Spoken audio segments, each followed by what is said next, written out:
Well, hello, folks out there in YouTube land. Got an interesting show set up for you. Let's pull this screen up.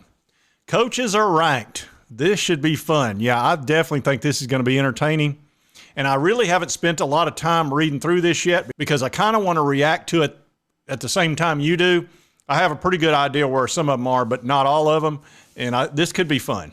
All right, we're going to start out 26 through 69. We're just going to talk about the coaches that interest us because some of these coaches I don't care about. And then we'll get into the top 25 as well. Now, here's Mississippi State with Zach Arnett. Now, he took over from Mike Leach, so really hard to know what he's going to do. Obviously, an SEC school, so that's why I would have some interest there. Virginia, Tony Ellett. We play Virginia the very first game in Nashville. I want potato You'll chips. get nothing and like it. So we'll see how they do against us, but they're number 66 as their coach. Vanderbilt's Clark Lee. He's at number 56.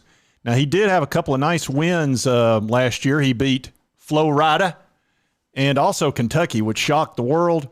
He started out 2-10 his debut year, and then he went 5-7 last year. That's pretty darn good. Trying to remember how we did against Vanderbilt. Yeah, we didn't have a whole lot of trouble, but, I mean, we shouldn't. Deion Sanders comes in at number 55. That's interesting. We're not going to know about him for a couple of years, but it'll be very interesting to see how he does in that first year. Brent the Venables at Oklahoma is at number 52. We'll see about that. Don't really care about him till next year. Eli the Drinkwitz at number 51. That sounds about right. He's been man, I'm telling you, he's about a 500 dude. I don't know. He's 17-19 overall, so they did extend his contract, though. Flo Rida, there's old Billy Napier at number 43.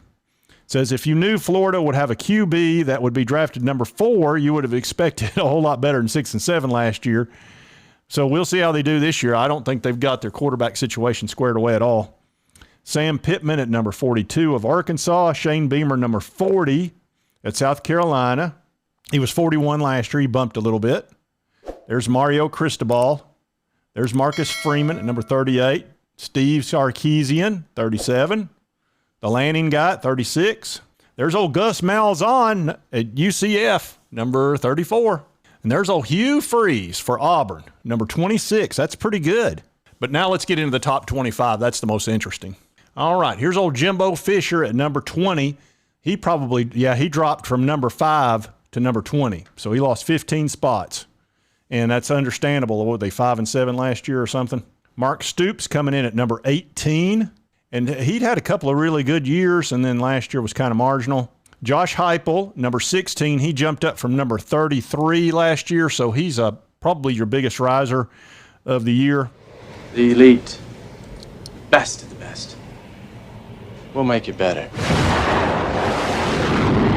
Here's Lane Kiffin at number 14. He went from 18 to 14. I'm a little surprised they don't have Josh Heupel in front of him. Now we're getting into the top 6. LSU with Brian Kelly. A lot of that has to do not only with Notre Dame, where he was very good, and he had a good season last year, winning the SEC West. See, Jim Harbaugh, the Raiders could have had him, but they picked a genius coach that just had a great year last year. And let's see, he failed at New York, then he failed here at the Raiders, so let's hire him, not Jim Harbaugh. I know you don't care about the Raiders, but God, they're terrible. Lincoln Riley, number 4. Oh, Dobbo, the Dobbinator, the Dobster, number 3.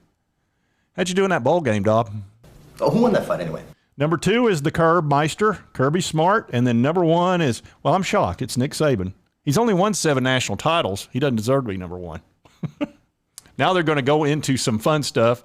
Most popular is they've got Deion Sanders at Colorado.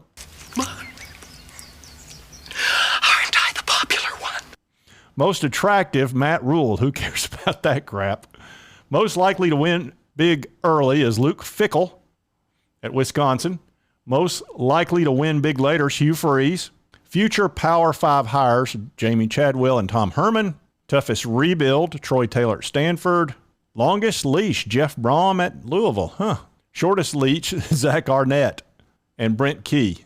Now, the only thing I've got an issue with, I don't really see Lane Kiffin being ranked higher than Josh Heupel, but they're pretty close together, and Josh Heupel did jump 17 spots, so I'm pretty cool with that. I'm not a bit surprised with Nick Saban and Kirby Smart being 1 and 2. That makes perfect sense. Brian Kelly's up there pretty good. Jimbo, of course, crashed after last season. He had that huge recruiting class. He lost about half of them and then had a terrible season, just awful. And that's what happens when you don't have your quarterback situation squared away.